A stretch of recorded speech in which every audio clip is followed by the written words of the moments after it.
সালাম আলাইকুম প্রিয় বন্ধুরা, আমাদের পেঁপের বাগানের কিছু কিছু প্রায় গাছ পড়ে ভেঙে গেছে গতকাল ঝড় বৃষ্টিতে।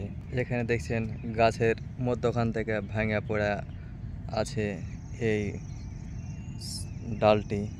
এই যে দেখছেন সব গতকালকের বৃষ্টি ঝড়ে। মামা খুব চিন্তিত লাগে, খুব লাগে একবারে। জি মামা, রাত্রে ঝড় হয়েছে তো এই বাতাসে আপনার গাছ অনেকগুলো আপনার উল্টে গেছে, অনেকগুলো আপনার মাথা ভেঙে গেছে। খুব একটু আছে, মন খারাপ। আপনার গাছ জ্বর দেখা যাচ্ছে কি ব্যাপার? বাতাসে মামা এই জ্বর আপনার হয়ে গেছে, গাছ উল্টে গেছে তো এই উল্টে যাওয়ার কারণে যে জ্বরটা দেখা যাচ্ছে। এখন কি গাছের মাটি দিবেন? জি মামা, এই গাছের গোড়ায় মাটি দিছি মামা, এই যে জ্বরগুলোকে ঢাকছি সোজা করে করে।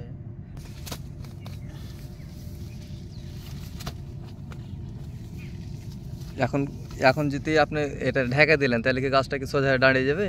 জি মামা, এই যে গাছগুলোকে সোজা করবো, আপনার সোজা করে করে আপনার মাটি দিচ্ছি। এই গাছগুলোকে ওই যে সোজা করে করে মাটি দেবো, মাটি দিলে আপনার গাছগুলো সোজা হয়ে যাবে না? জি। আর যদি কোনো কিছু আল্লাহ যদি ঝড় বাতাস কিছু না দেয় তো সমস্যা হবে না।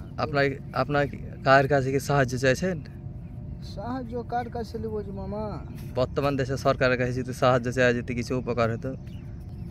দেখা যাক, দেখবো যে কি বলছে কি হয়।